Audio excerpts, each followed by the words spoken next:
Muy bien, pues estamos llegando a los últimos dos capítulos del libro de Hechos. Y los últimos dos capítulos del libro de Hechos lidian básicamente con ese viaje tan esperado de Pablo de ir a Roma. Si bien ese viaje no se llevó a cabo como él había esperado que se llevara a cabo, quizás no se llevó a cabo como él se lo había imaginado, de todas maneras Dios en su providencia, Dios en su perfecta voluntad y Dios por su poder va a llevarlo hasta esa ciudad en donde él sabía que había hermanos a los que todavía tenía que ministrarles.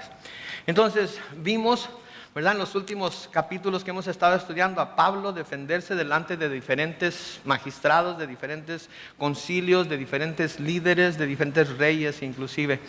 Y la semana pasada lo dejamos en el momento en el que él, al no ver que pudiera llegar a ningún lado con esas personas y viendo que los judíos todavía insistían en hacerle daño, decidió apelar al César, decidió apelar al emperador. Y por haber apelado al emperador, entonces decidieron que lo iban a mandar a Roma en la próxima oportunidad que tuvieran. Y esto es en donde vamos a comenzar aquí hoy. Ahí en el capítulo 27 y en el versículo 1 leemos: cuando se decidió que debíamos ir por barco a Italia, Pablo y otros prisioneros fueron entregados a un centurión llamado Julio de la compañía Augusta. Nos embarcaron en una nave de Adramitio que tocaría los puertos de la provincia de Asia. Y al zarpar iba con nosotros Aristarco, un macedonio de Tesalónica. Quiero que tomen nota de algo que es interesante e importante aquí, que aquí el escritor del libro de los Hechos, que sabemos que es Lucas, una vez más se encuentra entre el grupo que va viajando con Pablo a Roma. Así que es importante que veamos que él es testigo ocular de todo lo que de aquí en adelante va a estar escribiendo. Es importante que veamos que él estuvo en cada uno de los sucesos que va a empezar a describir aquí. Y es importante porque es más creíble, ¿verdad?, cuando alguien nos está relatando algo, cuando esa persona fue testigo de lo que estaba pasando, estuvo ahí presente para decirlo, ¿verdad? Si alguien dice, pues alguien me dijo, alguien me lo contó, según fulano de tal fue de esta manera, hay cierta forma en la que pudiera haber alguna duda, ¿verdad? Hay cierta reserva que pudiéramos tener, pero cuando la persona que nos está recontando lo que está sucediendo estuvo presente, es más creíble también. Ahora tengo un mapa que van a poner ahorita. Recuerden, Pablo se encontraba en este tiempo en Cesarea Marítima, que es esta ciudad aquí. Y entonces vamos a ir siguiendo el viaje de Pablo desde esa ciudad y hasta Roma. Entonces noten en el versículo 3 dice: un día después llegamos a Sidón, la siguiente ciudad que está aquí en el mapa. Julio trataba a Pablo con mucha deferencia y le permitía visitar a sus amigos para que lo atendieran. Entonces llevan un poco de tiempo viajando, llegan a Sidón, pero noten aquí algo muy especial que se nos dice, que Julio, el que estaba encargado de llevar a Pablo a Roma, lo trataba con mucha deferencia. Lo que esto quiere decir es que trataban a Pablo con amabilidad, lo trataban con respeto, lo trataban con cortesía. Y básicamente lo que quiere decir también es que lo dejaban hacer lo que él sentía que necesitaba o le parecía hacer. Esto es asombroso porque recuerden, Pablo va en este barco en calidad de prisionero. Pablo va en este barco en calidad de alguien que va a ser juzgado por el César. Sin embargo, este hombre, Julio, ¿sí?, le muestra tanto favor que le permite bajarse del barco y visitar a sus amigos para que sus amigos lo atiendan. Esto es gigantesco. Yo no sé para ustedes, pero para mí eso es gigantesco, porque Pablo debería estar dentro del barco con los demás prisioneros que llevaban. Debería estar dentro del barco con las demás personas que estaban en el fondo del barco encadenados, comiendo de la comida que se les daba a los prisioneros y siendo cuidados o guardados por los guardias romanos. Sin embargo, Pablo, ¿sí?, tiene un testimonio tan grande, tiene un comportamiento tan piadoso, me imagino yo, delante de los romanos, que le dejan que él vaya con sus amigos para que lo atiendan.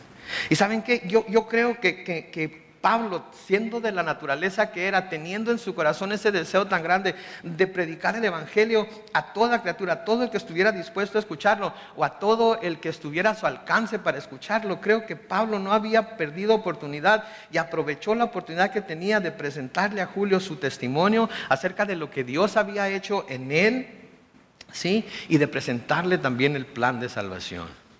Hemos hablado mucho acerca de dar nuestro testimonio, de hablar de lo que Dios ha hecho en nosotros. Sí, y quiero decirles que cuando nosotros damos ese testimonio, aun cuando la gente no crea, no quiera creer, no quiera venir a los pies de Cristo, cuando les hablamos acerca de lo que fuimos antes de Cristo y de lo que somos después de Cristo, eso les causa que tomen nota. Y eso también hace que nosotros pongamos atención a cómo vivimos, porque tenemos que ser congruentes con nuestra vida, en nuestra vida, con lo que acabamos de testificar. ¿Sí? Pensemos en eso, ¿sí? Que cuando damos nuestro testimonio a alguien y les platicamos cómo éramos antes y cómo Cristo nos ha transformado, esa persona de ese momento en adelante está viéndonos para ver si lo que nosotros dijimos que ahora somos es en realidad lo que somos. Lo que nosotros decimos que ahora vivimos es en realidad lo que vivimos. Y creo que el testimonio de Pablo, el testimonio hablado, era muy congruente con el testimonio vivido. Por eso tenía este favor, por eso Dios le daba este favor delante de las personas. Ahora, Julio había visto como todas las otras personas que habían tenido ese contacto con Pablo, que Pablo nada había hecho, por lo cual debería estar en la situación en la que está. No había hecho nada que mereciera estar en la condición que se encontraba. Especialmente al escucharlo hablar, especialmente al escuchar su testimonio, especialmente al saber de lo que Dios había hecho eso. Y por ese motivo, Julio permite que durante su estancia en Sidón, Pablo baje del barco y vaya a quedarse con sus amigos cristianos. Imagínese usted la clase de testimonio que tendría que haber tenido Pablo, la clase de vida, la clase de comportamiento, incluso como prisionero. Que aquel que lo está guardando, que aquel que lo está cuidando, de hecho le diga, ¿sabes qué? Si quieres ir a visitar a tus amigos, vete a visitarlos y ve a que te cuiden, ve a que te den de comer, ve a pasar un tiempo con ellos mientras estamos aquí. Y mañana, como eso de las 3 de la tarde, te devuelves para seguir nuestro viaje a Roma. Imagínense ustedes. Okay. Imagínense ustedes el favor tan grande que tenía Pablo con este hombre.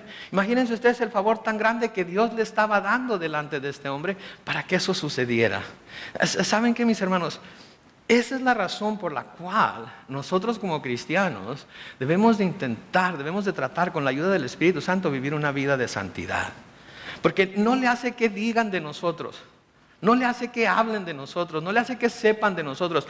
Cuando ven que nuestro testimonio hablado es congruente con el testimonio que vivimos, no pueden sino darnos favor. Le dan credibilidad a lo que estamos diciendo porque pueden ver claramente que estamos viviendo lo que decimos que creemos. ¿Sí? Una de las protestas más grandes y más comunes que se oye acerca de los cristianos es que los cristianos son una bola de hipócritas. ¿Sí? Porque dicen una cosa, pero viven de otra manera. Hablan de tener fe en Cristo, pero luego no muestran esa fe en Cristo. Se dicen ser santos, pero luego no se portan como santos. ¿Sí? Y eso es algo que como cristianos tenemos que tener mucho cuidado. ¿Por qué? Porque nosotros somos la única Biblia que mucha gente va a leer. Y cuando nos lean a nosotros, tienen que leer acerca de Cristo en nuestras vidas de la misma manera que se puede leer de Cristo a través de las Escrituras. Entonces, no es que seamos débiles, no es que queramos aprender, no, es que ese debe ser nuestro estilo de vida. ¿Sí? Ese debe ser nuestro estilo de vida. No es nada más un club al cual vamos los domingos en la mañana y los martes y los miércoles y a los estudios de hogar, etcétera, etcétera. No es vivimos ese estilo de vida porque ese estilo de vida muestra el poder de Dios y eso hace que la gente tome nota. Versículo 4 de Hechos 27 sigue diciendo, de ahí desplegamos velas y navegamos a Sotavento de Chipre porque teníamos el viento en contra. Y después de cruzar el mar frente a Cilicia y Panfila, arribamos a Mira, a una ciudad de Licia. Entonces vemos aquí, este es Chipre. Cuando habla de navegar a Sotavento, está hablando acerca de navegar entre la isla y tierra firme, porque los vientos en mar abierto son muy fuertes. De ahí llegan a Mira, y luego, que es una ciudad de Cilicia. Entonces ahí es en donde estamos ahorita, ¿okay? Están en Mira, que es una ciudad de Licia. Versículo 6 dice: allí el centurión vio con una nave alejandrina que zarpaba para Italia y nos embarcó en ella. Nuestra navegación fue muy lenta durante varios días y a duras penas llegamos frente a Gnido porque el fuerte viento nos lo impedía, y navegamos entonces a Sotavento de Creta frente al Salmón.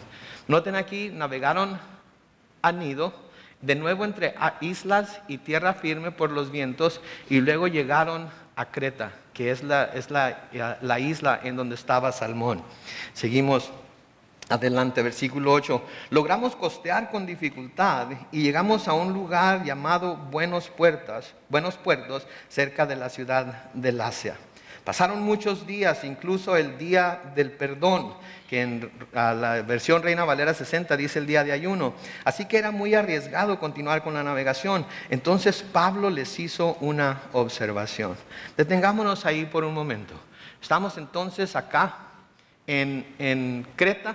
Estamos aquí no parece estar en este mapa, pero están en ese lugar en donde se llama Buenos Puertos, cerca de la ciudad de Lasea. Y dice que llegaron el día del perdón o el día del ayuno. Este ayuno se refiere al gran día anual que los judíos celebraban, que era de hecho el día de la expiación, que es la única fiesta prescrita en la ley mosaica en Levíticos 16, 29 al 31, que en todos los judíos tenían que intentar estar en Jerusalén para celebrar esta fiesta. Sí, este año en el que Pablo estaba viajando a Roma era el año 59 y se celebró en el mes de octubre.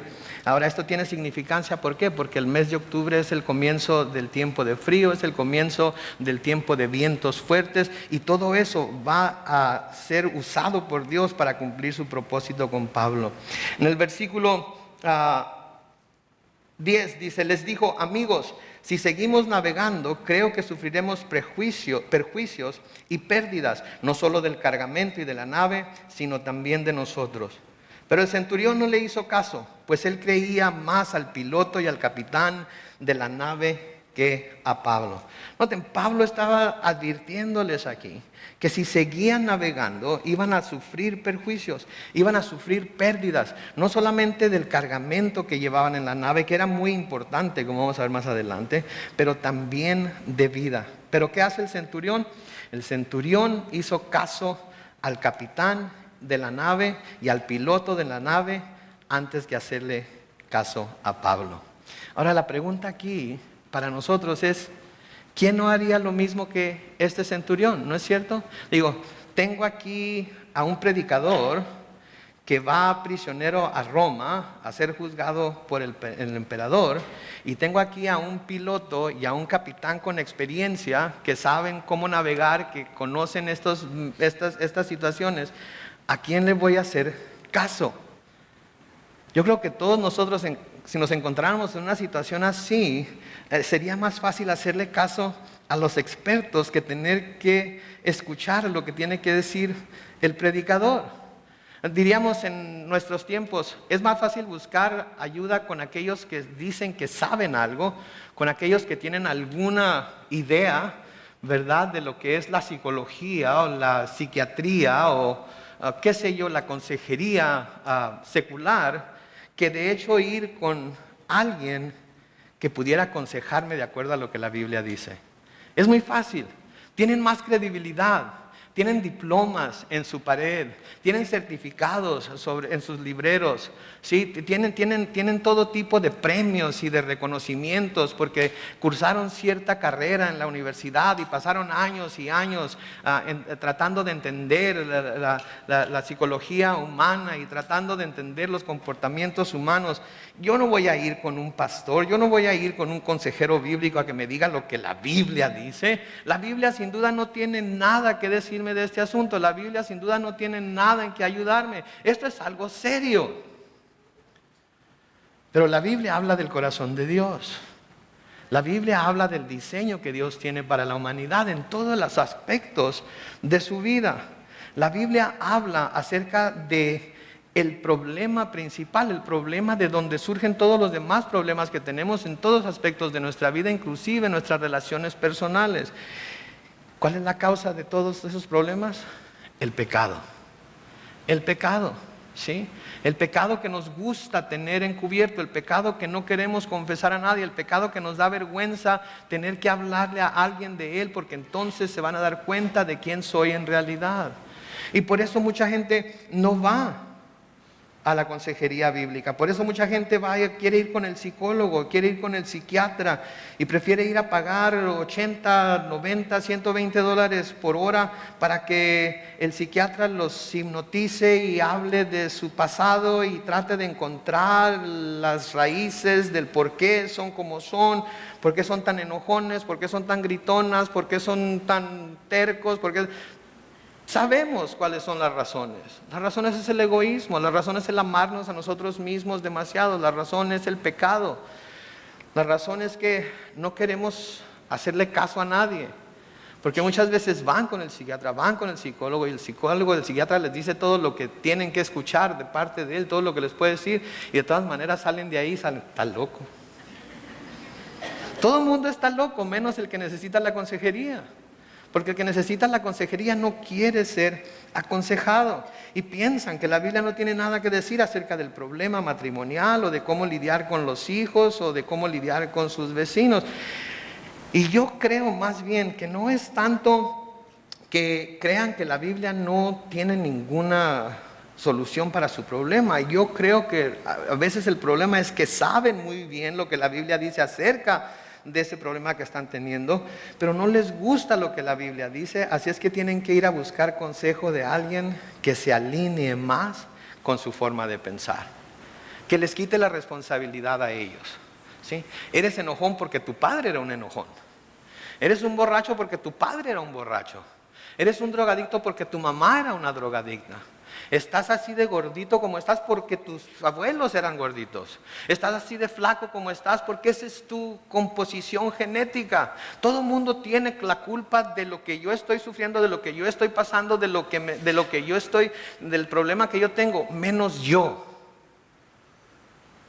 Entonces cuando alguien me dice, tú no tienes la culpa, es el ambiente en el que creciste, tú no tienes la culpa, son tus maestros, tú no tienes la culpa, son tus padres, tú no tienes la culpa.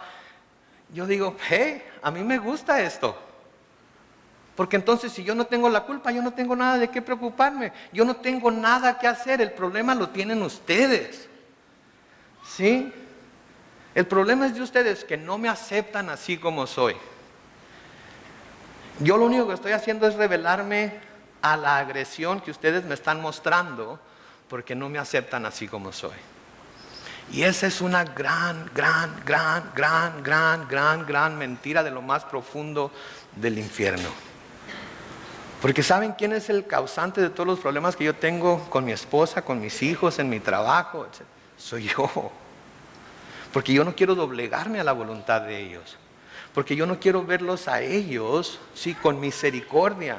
Porque yo no quiero verme a mí como el malo y quiero de alguna manera justificar mi comportamiento, ¿sí? Y eso está mal, mis hermanos. Y yo sé que a algunos no les está gustando lo que estoy diciendo, especialmente a los que quieren estudiar psicología. Pero es verdad. La psicología nunca va a llegar al verdadero problema del hombre. La psicología lo puede tratar de llegar, pero el verdadero problema del hombre está en el corazón, no en la mente. Está en el corazón que está lleno de pecado. Sí, entonces necesitamos, sí, hay expertos en todo, pero luego tenemos que poner eso a la luz de lo que la palabra de Dios dice y dirigirnos por lo que la palabra de Dios dice. ¿Sí? Pablo a los Corintios les escribe en 1 Corintios 6, les habla acerca de estar en pleito unos con otros y le dice, si alguno de ustedes tiene un pleito con otro, ¿por qué presenta el caso ante los impíos y no ante los santos? ¿Acaso no saben ustedes que los santos juzgarán al mundo? Y si son ustedes quienes han de juzgar al mundo, ¿acaso les es poca cosa juzgar cosas muy pequeñas? ¿No saben ustedes que nosotros juzgaremos a los ángeles? Pues con más razón los asuntos de esta vida. ¿Qué está diciendo Pablo aquí? ¿Saben que tienen un problema? Vayan con los consejeros bíblicos, vayan a la palabra de Dios, vayan a lo que las escrituras dicen. ¿Sí? Las Escrituras nos dan sabiduría, las Escrituras nos dan la sabiduría de Dios, las Escrituras nos dan la sabiduría de Cristo, la mente de Cristo. Entonces podemos juzgar con esa mente de Cristo. El problema con las Escrituras es que siempre que lleguemos a ellas, vamos a llegar y vamos a ver que el primero que siente convicción por lo que está pasando somos nosotros mismos. Y a nosotros no nos gusta sentir convicción. Como les dije antes, queremos que la otra persona tenga la culpa. Queremos que alguien más sea culpable de lo que a mí me está pasando. Sí, hay un libro muy famoso que cuando yo era joven lo leí y desafortunadamente lo creí por algún tiempo. El título era Nuestros puntos erróneos. Y ese libro habla acerca de que, hey, tú no tienes la culpa de nada de lo que te pasa. La culpa lo tienen todos los demás. Tú preocúpate por ti mismo, ámate a ti mismo. Si no te amas tú mismo, entonces no puedes amar a nadie. ¿Sí? Cuando el Señor Jesucristo dice que debemos amar a nuestro prójimo como a nosotros mismos, implica que ya sabemos amarnos a nosotros mismos. ¿Okay? No está diciendo que debemos aprender a amarnos. Ya nos amamos. ¿Quién se odia esta mañana aquí? Se odia con odio jarocho a sí mismo. Ninguno. Todos saben cuidarse a sí mismos, ¿verdad? ¿Quién no se dio de comer esta mañana? ¿Quién no se bañó? No me digan. Pablo nos dice en Efesios 5 que nadie ha aborrecido su propio cuerpo jamás. Todos nos amamos. De la misma manera entonces que nos amamos nosotros, debemos amar a los demás. Y mucha gente va con los expertos, pero saben que yo les aconsejo como pastor y amigo que cuando tengan problemas matrimoniales, cuando tengan problemas con sus hijos, con su familia extendida, con el mundo, busquen la consejería que las Escrituras tienen que darnos antes de ir a buscar la solución en el mundo. Y ¿saben qué? Déjenme ir un poquito más allá. Ni siquiera tiene que ser aquí en la iglesia, ni siquiera tiene que ser con los pastores de aquí en la iglesia. Yo les puedo recomendar consejeros bíblicos que les pueden ayudar y ni siquiera voy a darme cuenta yo de los problemas que tienen. Pero si decidieran que quieren venir aquí, entonces aquí estamos para ayudarles. Sí, pero de nuevo, busquen primeramente no a los expertos, busquen a Dios. Amén. Versículo 12 sigue diciendo, como el puerto era incómodo para invernar, casi todos acordaron zarpar de ahí. Creían poder arribar a Fenice, un puerto de Creta que mira al noreste y al suroeste, e invernar ahí. O sea que iban a pasar el invierno ahí. Versículo 13, como empezó a soplar una brisa del sur, les pareció que el viento era adecuado. Entonces levaron anclas y se fueron siguiendo la costa de Creta. Pero al poco tiempo un viento huracanado, conocido como Euroclidón, dio contra la nave y la arrastró. Como no fue posible poner proa, la parte delantera del barco, al viento, simplemente nos dejamos llevar por el viento. Y luego de deslizarnos a sotavento de la isla llamada Cauda, con muchas dificultades pudimos recoger la lancha salvavidas, la cual fue subida a bordo y atada a la nave. Por temor a quedar varados en la arena, se arriaron, o sea que bajaron y ataron las velas y la nave quedó a la deriva. Como éramos azotados por una furiosa tempestad, el siguiente día se comenzó a aligerar la nave de su carga y al tercer día se arrojaron los aparejos de la nave. ¿Qué quiere decir esto? Quiere decir que todo lo que se usaba para navegar la nave, poleas, cadenas, remos, todo lo que tenían los marineros para poder mover la nave, en un momento dado empezaron a ser echados por la borda, empezaron a ser echados al mar y todo lo que no fuera absolutamente necesario fue echado al agua. Como Pablo les había dicho, que iba a haber pérdida si se aferraban a seguir haciendo lo que estaban haciendo. ¿Sí? Y así como Pablo lo dijo, así fue como sucedió. Mis hermanos, de nuevo aquí una lección que aprender. Cuando Dios da instrucciones, y vamos a ver más adelante que Dios es el que habla con Pablo, y nosotros decidimos hacer lo contrario a lo que las instrucciones de Dios dicen, porque nosotros creemos saber mejor lo que Dios dice que va a suceder, las consecuencias que Dios dice que vamos a pasar, ténganlo por seguro que las vamos a pasar. Quizás pase algún tiempo, quizás pase tanto tiempo que decimos, no, pues no que iba a haber consecuencias, no que iba a haber problemas, no, tarde o temprano nos va a alcanzar nuestra desobediencia y esa desobediencia va a traer problemas a nuestra vida y problemas que nunca nos imaginamos que íbamos a tener.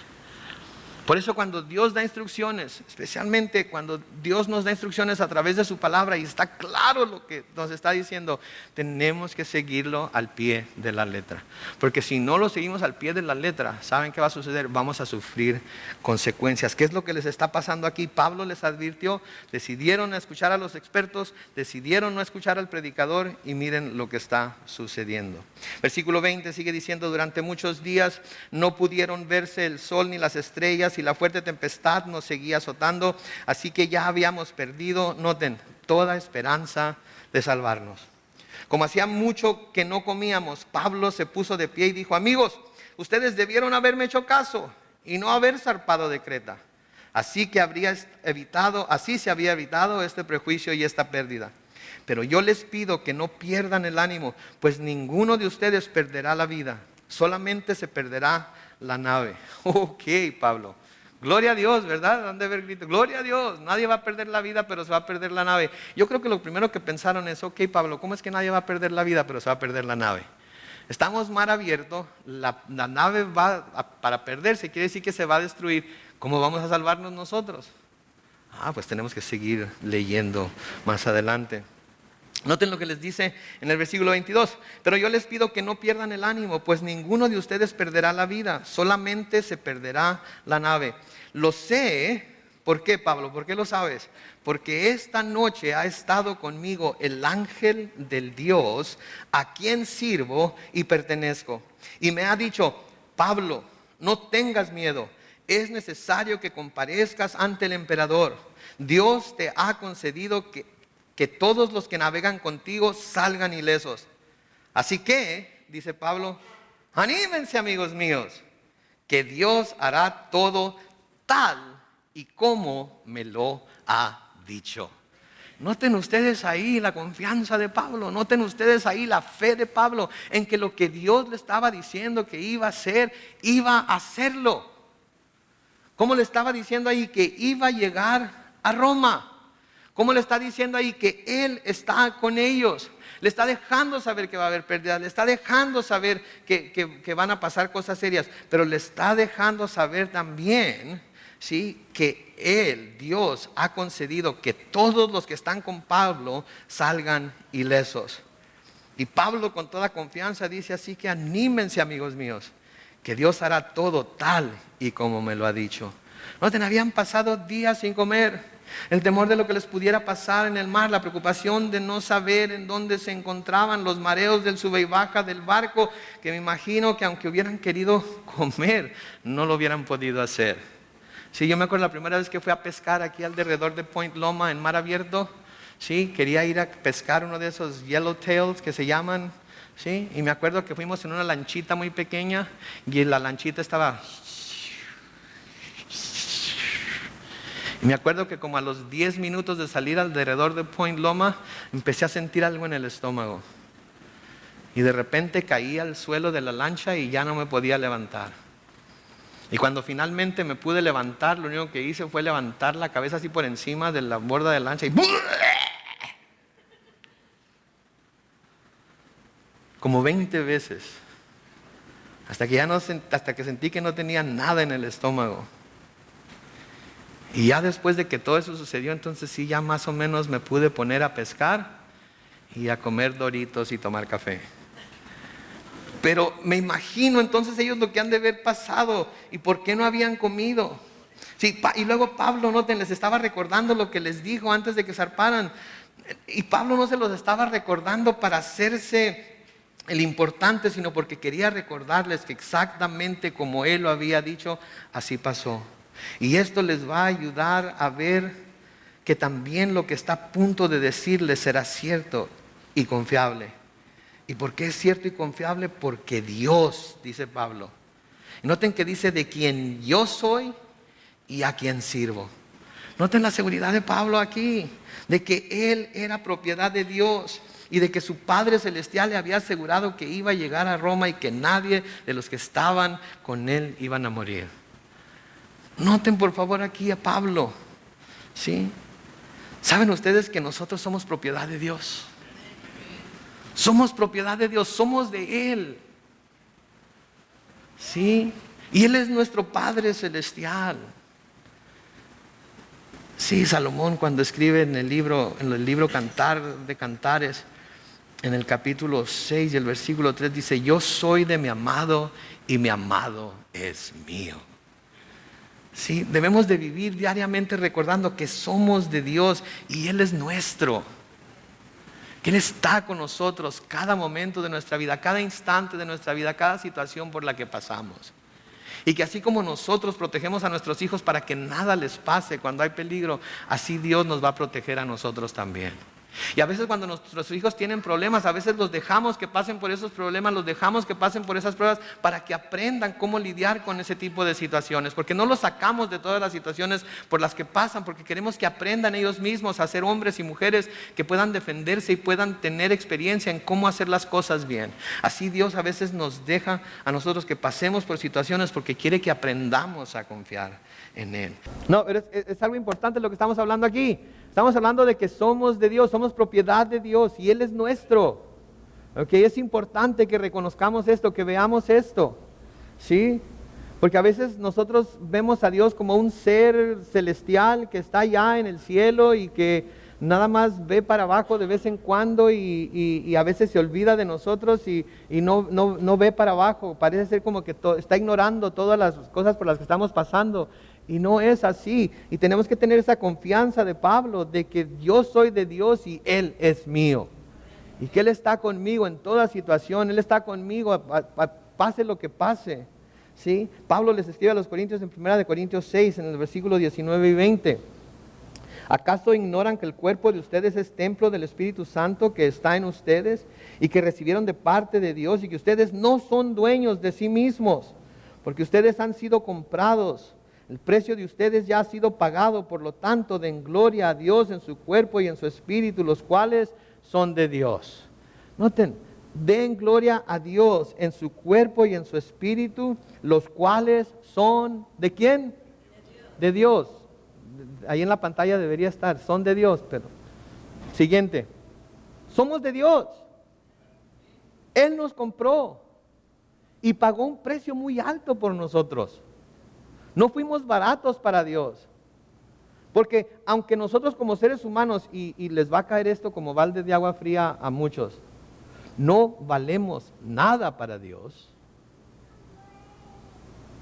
Porque pagó por nosotros con la sangre preciosa de su Hijo Jesucristo. Ahora somos todo para Dios. Porque pagó por nosotros con la sangre preciosa de Jesucristo, ahora somos todo para Dios. Juan 3:16 nos dice que, porque de tal manera amó Dios al mundo, que dio a su Hijo unigénito, para que todo aquel que en Él cree no se pierda, más que tenga vida eterna. Por favor, piensen en eso. ¿Sí? Dios no nos necesita para adorarle, tiene millones y millones de ángeles en el cielo que día y noche le adoran y le alaban. Sí, que día y noche están gritándose los serafines el uno al otro: santo, santo, santo es Jehová de los ejércitos. Sin embargo, cuando nos reunimos para adorarle en espíritu y en verdad, Él desciende con su gloria y viene y habita las alabanzas de su pueblo, teniendo ángeles en el cielo para que lo adoren. Piensen en eso, por favor. Pedro escribe en 1 de Pedro 1, los versículos 18 al 20. Ustedes saben que fueron rescatados, que también quiere decir comprados o redimidos, de una vida sin sentido, la cual heredaron de sus padres, y que este rescate no se pagó con cosas corruptibles como el oro y la plata, sino con la sangre preciosa de Cristo, sin mancha y sin contaminación como la de un cordero, que ya había sido destinado desde antes de que Dios creara el mundo para que se manifieste en estos últimos tiempos por amor a ustedes. Sí, entonces somos de Dios, Él es nuestro. ¿Sí? Y ahora este Dios al cual Pablo pertenece le dice: Pablo, no te preocupes. Pablo, no hagas caso de lo que está sucediendo a tu alrededor. Tú y todos los que están contigo van a ser salvos. Versículo 26 sigue diciendo: sin embargo necesitamos llegar a una isla 14 noches después de navegar a la deriva por el mar Adriático, a eso de la medianoche los marineros intuyeron que estaba cerca la tierra. Así que echaron la sonda y esta marcaba una profundidad de 36 metros. Un poco más adelante volvieron a echarla y ya marcaba 27. Ante el temor de dar con algunos escollos, se echaron 4 anclas por la popa, esperando con ansias que amaneciera. Noten, tenían miedo los marineros de que el barco fuera a dar contra las piedras y echaron 4 anclas de la parte posterior del barco para detenerlo, para que no siguiera hacia la playa. Y noten que dice ahí que ellos estaban esperando con ansias que amaneciera. La palabra griega que se traduce ahí con ansias es la palabra eukomai. Eukomai, que literalmente quiere decir que oraban que se hiciera de día. Estaban pidiendo a Dios que se hiciera de día, que amaneciera. ¿Alguna vez han ustedes pasado alguna noche o algo, ustedes ido manejando por la carretera y ya se sienten cansados y Señor, ya quiero llegar, Señor, ya que salga el sol, Señor, especialmente cuando ven películas de temor, ¿verdad? Señor, que ya amanezca, por favor. ¿Sí? Así estaban estos hombres. Sí, estos hombres que no eran creyentes, estos hombres que no creían en Dios, estos hombres que creían en todo tipo de dioses, estos hombres que eran soldados y prisioneros, todos estaban orando que se hiciera de día, pidiendo que se hiciera de día. Sí, y es curioso, ¿no es cierto? Cómo la gente que jamás se acuerda de Dios, cuando existe algún problema, cuando tienen situaciones difíciles, de repente saben cómo orar, ¿no es cierto? De repente saben cómo dirigirse a Dios, de repente saben elevar plegarias a Dios. Qué lástima, ¿no es cierto? Que el hombre tenga que estar pasando por situaciones difíciles para finalmente reconocer que Dios existe, para finalmente reconocer que Él tiene el poder para salvarnos, que Él tiene el poder para ayudarnos. Cuando deberíamos estarlo reconociendo todos los días de nuestra vida y yendo a Él en oración para que cada día Él nos dé la fortaleza para seguir adelante. ¿Saben que se ha dicho que los ateos han logrado que se prohíba la oración en las escuelas públicas? Y eso es cierto. Oficialmente no puede haber oraciones en las escuelas públicas, al menos que los alumnos las comiencen o los alumnos pidan hacerlo. Pero les quiero hacer una cosa, les quiero asegurar una cosa, que cada día en los cuales se presentan exámenes en la escuela, y no importa que sea primaria, secundaria, high school o universidad, cuando los alumnos están presentando exámenes en la escuela, les aseguro que hay más oración en las aulas de clase que en cualquier iglesia. Porque están, Señor, ayúdame con esta prueba, Señor, ayúdame a pasarla, Señor, ayúdame por favor, Señor. Les aseguro, no lo hacen en voz alta, ni lo confesarían con algunos de sus amigos porque les daría vergüenza, pero les aseguro que están pidiéndole a Dios, Señor, ayúdame con esta. ¿Sí? Entonces, ¿saben qué? Cuando las cosas se ponen color de hormiga, como dice mi mamá, aún hasta los ateos empiezan a clamar a Dios. Aún hasta los ateos empiezan a pedir a Dios que se mueva. Versículo 30 sigue diciendo, algunos marineros trataron de huir de la nave y aparentando que querían soltar las anclas de proa, echaron al mar la lancha salvavidas. Pero Pablo les dijo al centurión y a los soldados, si estos no se quedan en la nave, ustedes no se podrán salvar. Entonces los soldados cortaron las amarras de la lancha y dejaron que ésta se perdiera. Y comenzaba a amanecer cuando Pablo los animó a comer y les dijo, ya van 14 días que ustedes están en ayunas y en compás de espera. No han comido nada. Yo les ruego que coman algo para mantenerse sanos. Tengan la seguridad de que no se va a perder ni un cabello, de su cabeza. Dicho esto, Pablo tomó el pan y dio gracias a Dios en presencia de todos y luego lo partió y comenzó a comer. Noten Pablo aquí, en esa situación tan difícil, sigue dando testimonio de la bondad de Dios. Coman todos, por favor. No va a pasar nada. ¿Y qué hace Pablo? Me lo imagino sobre la cubierta diciéndoles a todos los soldados romanos y los que estaban ahí, agárrense de las manos, unos a otros conmigo. No, agárrense de las manos, vamos a orar al Señor, vamos a darle gracias a Dios por estos alimentos y vamos a comer. Sí, sigue dando testimonio de la bondad de Dios. Versículo 36 dice, entonces todos se animaron y también comieron. Y los que estaban en la nave éramos un total de 276 personas. Y ya satisfechos se arrojó el trigo al mar y se aligeró la nave. Noten de nuevo la pérdida de la mercancía, la pérdida de este trigo que era tan importante, que era necesitado en Roma. La tuvieron que echar al mar. ¿Por qué? Por no escuchar a Pablo. Versículo 39 dice, al llegar el día no reconocieron el lugar, pero vieron una ensenada que tenía playa y acordaron hacer el intento de encallar ahí. Soltaron las anclas y las dejaron en el mar. Soltaron también las amarras del timón, izaron el viento la vela de proa y se enfilaron hacia la playa. Como encontraron un lugar de dos corrientes, hicieron encallar la nave. Ahí la proa quedó inmóvil y enclavada en la arena, pero la violencia del mar hizo pedazos la popa. Entonces los soldados acordaron matar a los presos para que ninguno tratara de fugarse nadando. Noten lo que hacen los soldados aquí. Inmediatamente en cuanto ven que los presos pudieran huir, ¿qué hacen? Quieren matarlos. Entre los cuales obviamente estaría Pablo, ¿sí? Pero la mano de Dios estaba sobre Pablo, recuerden eso. Por eso noten en el versículo 43, pero el centurión quería salvar a Pablo. Así que les impidió su intento y ordenó que los que supieran nadar fueran los primeros en echarse al mar para llegar a tierra, y que los demás usaran tablas o algunos restos de la nave. Fue así como todos pudimos llegar a tierra y salvarnos. Capítulo 28. Una vez a salvo, supimos que la isla se llamaba Malta. Ahí los habitantes nos trataron con mucha amabilidad, y como estaba lloviendo y hacía mucho frío, nos recibieron a todos con una fogata que hicieron.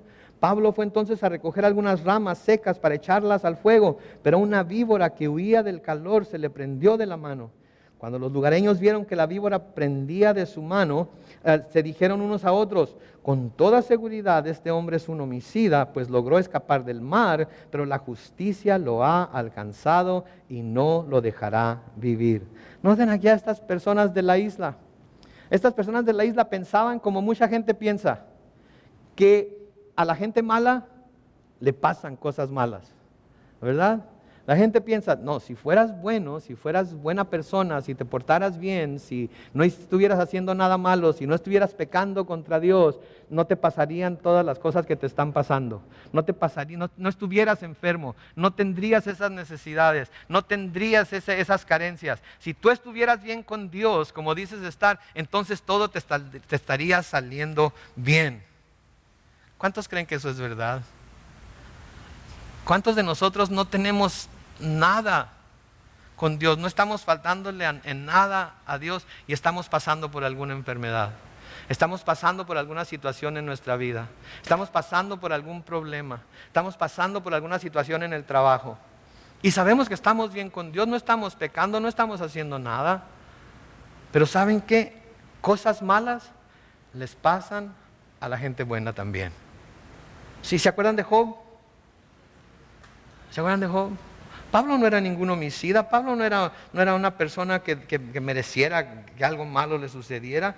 Sin embargo, estos hombres que dicen, de ser homicida, y los dioses lo están castigando. Se salvó del mar, pero de todas maneras esta serpiente va a acabar con él. ¿Sí? No, ¿saben qué, mis hermanos? Cosas malas les pasan a gente mala. Cosas buenas les pasa a la gente buena. Cosas buenas le pasan a la gente buena y cosas malas también le pasan a la gente buena. ¿Sí? Cuando lleguemos al cielo y estemos con Dios le preguntamos por qué.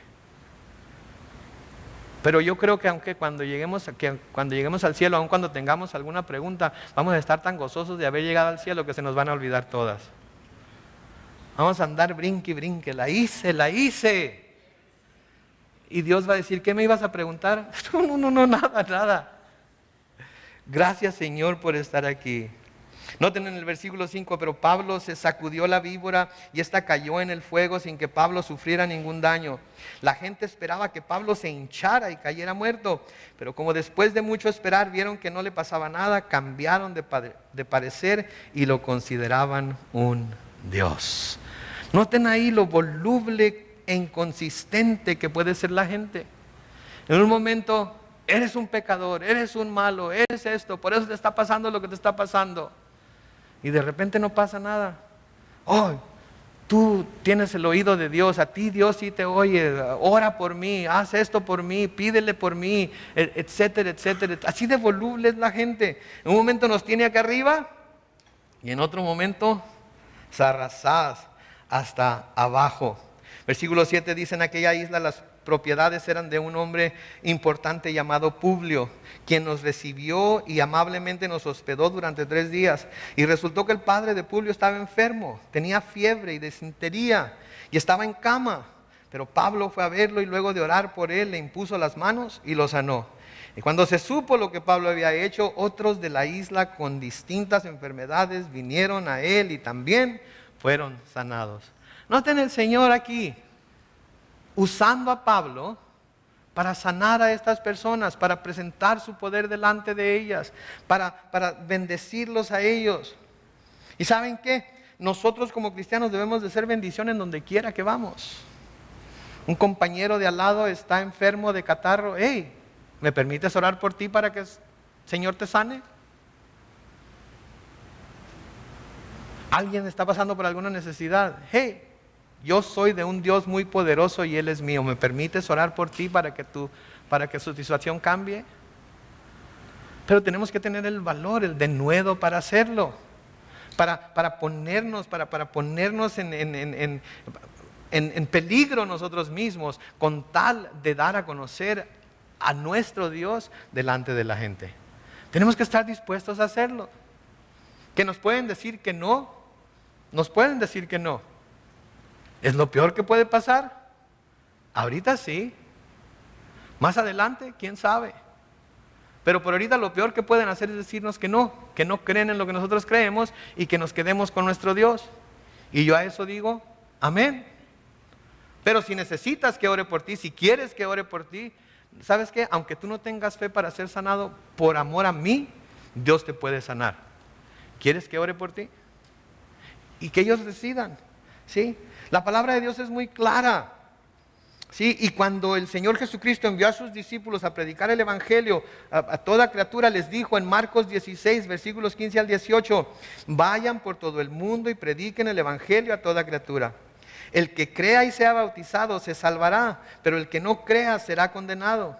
Y estas señales acompañarán a los que crean. En mi nombre expulsarán demonios, hablarán nuevas lenguas, tomarán en sus manos serpientes, y si beben algo venenoso no les hará daño.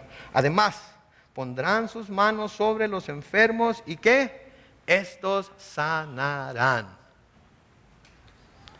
¿Cuántos? Yo creo que muchos nos hemos perdido de ver la mano poderosa de Dios, de sanar a alguien únicamente por no tener el valor para decir en el nombre de Cristo, sé sano. Porque pensamos que vamos a quedar en ridículo. ¿Saben qué? Si nosotros decimos en el nombre de Cristo, sé sano, y no se sana, nosotros no quedamos en ridículo. Porque Dios es el que decide si va a sanar a esa persona o no. Y Dios no va a quedar en ridículo. ¿Sí? Entonces hagámoslo como Pablo lo hizo. Ahora noten en el versículo 10, en agradecimiento nos trataron con mucha amabilidad y cuando zarpamos nos llenaron de todas las provisiones necesarias. Después de haber estado 3 meses en la isla, nos hicimos a la mar en una nave alejandrina que había pasado el invierno ahí y que tenía por insignia a los dioses Castor y Pólux. Llegamos a Siracusa y ahí nos quedamos 3 días. Y luego seguimos la costa y llegamos a Regio. Un día después tuvimos viento del sur y al segundo día llegamos a Puteoli, donde hallamos algunos hermanos, los cuales nos pidieron quedarnos con ellos 7 días. Y luego fuimos a Roma. Cuando los hermanos supieron de nosotros, salieron a recibirnos hasta el foro de Apio y las 3 tabernas. Al verlos, Pablo dio gracias a Dios y recuperó el ánimo. Noten, 3 años atrás Pablo les había escrito a los cristianos la carta de Romanos, ¿sí? Y les dijo que tenía un profundo deseo de ir a verlos algún día. En Romanos 15, 24 leemos eso.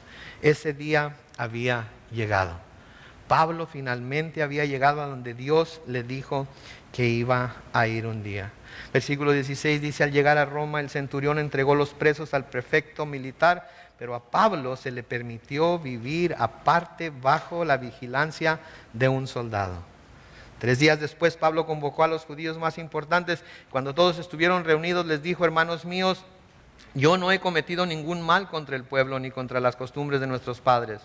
Sin embargo, me aprendieron en Jerusalén y me entregaron al poder de los romanos. Estos examinaron mi caso y quisieron ponerme en libertad, pero no hallaron ninguna razón para condenarme a muerte.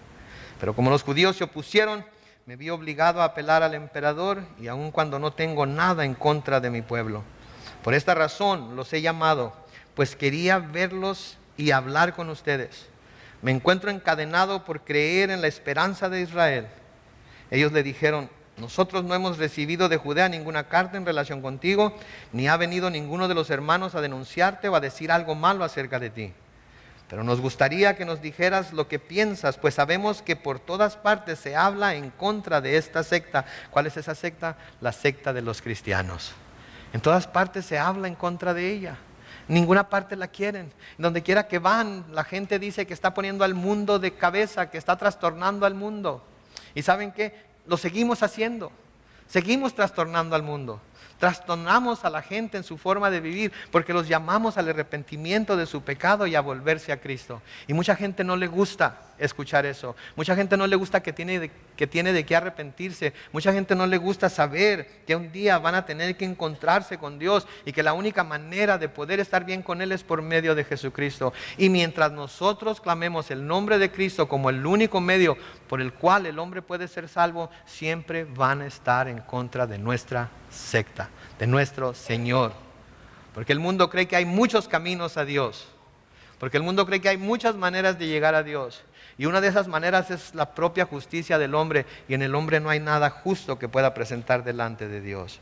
Versículo 23 sigue diciendo: Pablo les señaló un día para unirse, y muchos acudieron al lugar donde se hospedaba. Y desde la mañana hasta la tarde, noten, desde la mañana hasta la tarde les habló del reino de Dios, citando tanto la ley de Moisés como los profetas para convencerlos acerca de Jesús. Algunos concordaban con él, con lo que Pablo decía, pero otros no creían.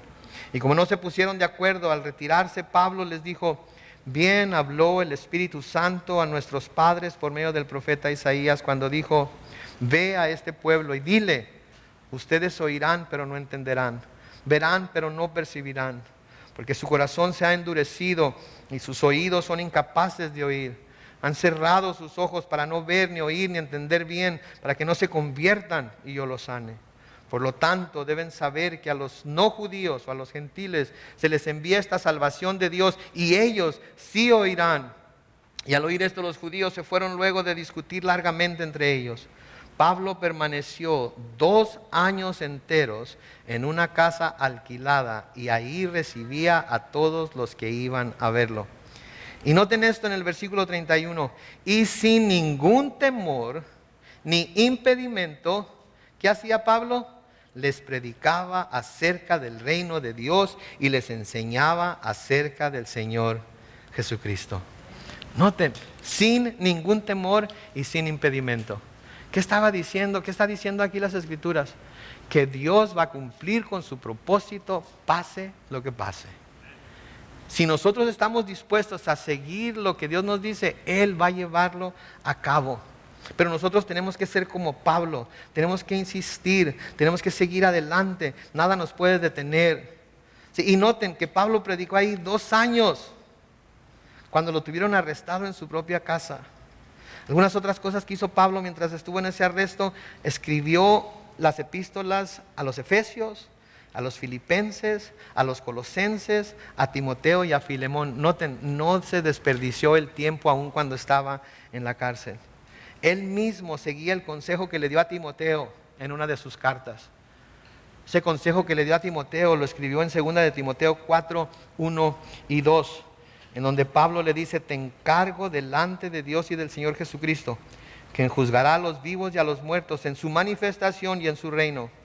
Que prediques la palabra, que instes cuando, a tiempo, y cuando, fuera de tiempo. ¿Hay otro tiempo? No. ¿Qué quiere decir eso? Que se debe de predicar la palabra en todo tiempo. No debemos desperdiciar el tiempo es corto y tenemos que predicar la palabra a tiempo y fuera de tiempo. redarguye, reprende, exhorta con toda paciencia y doctrina. ¿Saben que el mandato del Señor de ir y predicar el Evangelio a toda criatura no ha caducado? Sigue en pie para la iglesia de Jesucristo y no va a caducar sino hasta que estemos en el cielo con Él.